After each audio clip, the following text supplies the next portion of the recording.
Now let's talk about projects. All right, so there are different types of projects. If you go back to that first form we looked at in the folder, that big green, bright green packet that says enrollment guide, that's going to list all the projects that your kids can get enrolled in. If you look on page 2, it actually has a complete list of projects, so you can see the things that your kids might be able to do. This is where 4-H gets a little confusing. When I was a 4-H member, and if you were involved in 4-H, it worked this way then too. You enrolled in a project, you went to someone's house, you learned about that project as your leader. Well, leaders are few and far between nowadays, so a lot of stuff we do is on our own. So if you enroll in a project, make sure you ask your club if they have a leader. If they do, great, hopefully that leader will help you. If they don't, then you can get curriculum from us to help you with your child individually with that project. Also, if you have a club leader, if you have a club project leader, don't expect them to call you. Ask your club leader, or that main person in charge of your club, who it is, and maybe you can talk with them and try to set up a meeting. Don't expect them to come to you. Really make an effort to go to them. There may also be family-led projects. I just talked about those. These are for if you don't have a leader for a project, parents and children can work together to learn about a subject area. And we do have curriculum for all projects, so if you want some curriculum, let me know. You may have said, hey, I want that when you signed up. A lot of people say they want that but don't use it, so you just need to call me individually and tell me that you want the curriculum, and we'll get that for you. Then we have what's called county-wide projects. This is where one person helps out the entire county. We find this most prevalent in projects that require knowledge about a subject area. Dog care. Not a lot of people can show dogs the way that our dog care leaders do, so they will get together and bring all of the kids who want to learn about dogs to the county, and they will help them.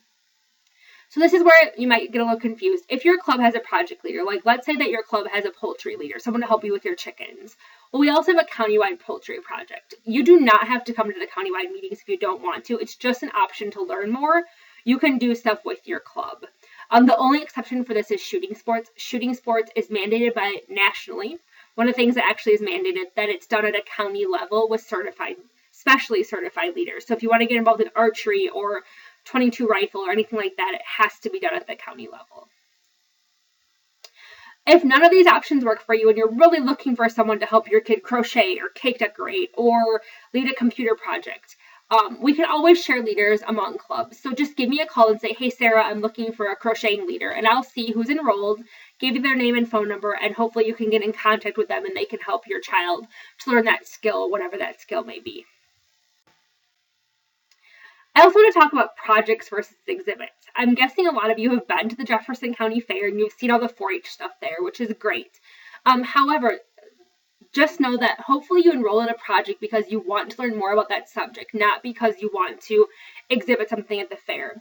Our exhibits is a way to show what our 4-H members are learning. It's a way for them to tell the public what's happening and what they've learned. So the way you learn about a project is through project literature. These are the books that I was talking about that you can get from our office. Most of them are free and don't cost anything. You can also attend project meetings if they're held at either the countywide or your club level. You can take field trips, do demonstrations, or other things related to 4-H projects. Like I said, I used to work in Missouri, and they've done a really cool thing called project briefs. And I've actually included an example of that in your book. If you look right behind the demonstration worksheet, there'll be a white sheet that says photography project brief. And they have these for all projects. So you can go to that website and it'll give you all the projects listed. But if you look at this, it's really cool because it has learning objectives, projects you can take to the fair, or ideas for that, demonstrations you can give, field trips you could try out, ideas for speeches. It also talks about how you can think critically, community services you can do related to that project, how you can learn science and technology related to that project, and then some character related things to that project. So if you had a question about, my kid enrolled in woodworking and I have no clue what to do, look up the project brief and it'll give you some great ideas about ways you can learn more about woodworking. So hopefully then our projects learning produces exhibits that we take to the fair. And I put a little sheet in here, it's next, they follow in order, talking a little bit about what happens at the county fair. So our county fair is judged in 2 different ways, Danish or face-to-face. Danish is where there's this prescribed number of ribbon colors. So if you, like the animal projects are judged Danish. So if you have a class of, let's say 12 dairy steers that are entered in the fair, In that class of 12, they're going to give out 3 blues, 3 reds, 3 whites, 3 pinks. No exceptions. That's how it works. Most of our other non-animal projects are judged face-to-face. This is where the young person or your child goes to the fair. This year it will happen on July 6th, so you may want to mark your calendars down, or July 7th for foods and gardening related projects. And they'll talk with a judge about their project, what they learned, what trials they faced, how things went. And the judge will give them a ribbon based 50% on what they brought, the product that they brought, and 50% on their knowledge of their project. So you can kind of look on the bottom of that blue sheet. It talks about questions your kids could get asked. It's a good way to prep them for the judging experience that happens. So, and I'll try to do another maybe online training specifically about judging and getting your projects ready for a fair. So watch for that at a later date. So then I did tell you that we have countywide projects, and here's a list of the countywide projects that we have. We have aerospace or rocketry, and that one is actually meeting February 7th. So if you missed that, maybe that's something you do next year. All of our shooting sports projects are countywide. We have a junior leader group for those in 7th grade and above.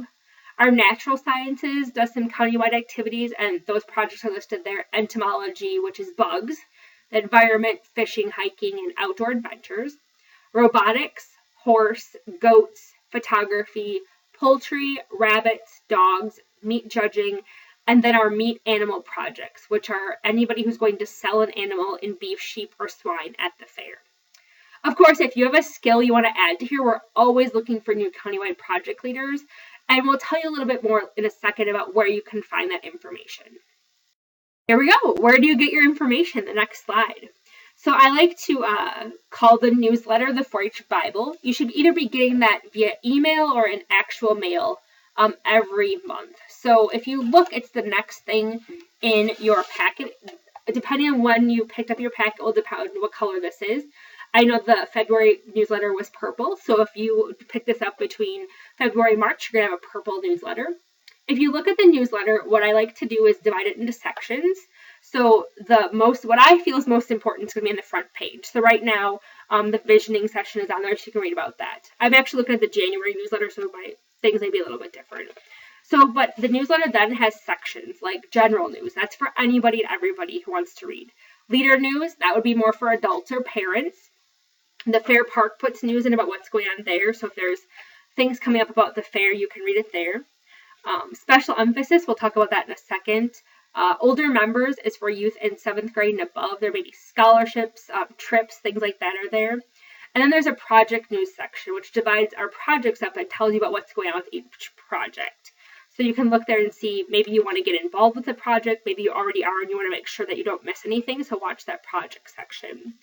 Then there's a club news section where clubs can actually submit what they did each month. That's the reporter of the club.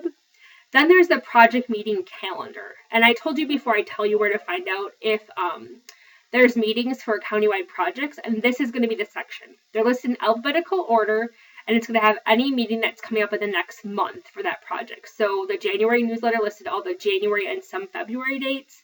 February newsletters list all February and some March dates. Then there's just other usually supplemental materials, and I always put together a calendar with all this information on it for the next 2 months, the current month and the month coming up, so you can hang that on your wall or on your refrigerator. Also, most of the newsletters have a Clovers 2 section. I always want to highlight what our members are doing in 4-H and outside of 4-H. So if your kid makes the honor roll, or if your kid gets a scholarship, or if your kid gets an award at church, whatever it is, send me an email, and then their name will be put in the Clovers 2 section, so we can kind of highlight what our members are doing inside of 4-H and not also outside of 4-H. So I just went through the newsletter sections, so this kind of just reviews the things I just said. So we'll look there. There may also be other sections depending on what's going on at that time of the month. So like the special emphasis and fair was kind of new in comparison to what's listed out here on this slide. So where else can you get information? I would highly suggest that if you're internet savvy, you join our Facebook site. We also have a Twitter account and a Google Plus account, but I update that almost every day, telling you what meetings are happening at the office that night. So it's a great way to see if there's cancellations or time changes or what's going on that you didn't even realize 4-H did. And if you have any questions, it's under Jefferson County 4-H Wisconsin. Like I said, lots of other places. Colorado has a 4-H in Jefferson County, Missouri. So Jefferson County 4-H Wisconsin. can also attend our Leaders Association meetings. These happen every other month. Watch the newsletter for those. The next one will be March 19th, and they kind of go over any rules or things that are happening at the county level. So that they are August, October, March, and May, the third Thursday always of those months. If I have something really important that pertains just to you or your family, you're going to get probably a letter in your mailbox, a physical letter. So be sure if you get anything from our office that you read it carefully because it's probably pretty important. And then, of course, there's lots of resources on the internet. So you can, this is our 4-H Youth Development page. It'll have all the updates that are going on. I also send a lot of emails out, so watch your email box if there's something that you might want to know more about. And that's the state website, and that may be changing, so if that doesn't get you there, just let me know and we'll find you a new address. But I know that that is being updated currently. So hopefully you don't have any questions, but if you do, like I said, hopefully you can go online or email me or call me or text me. Yay, question marks.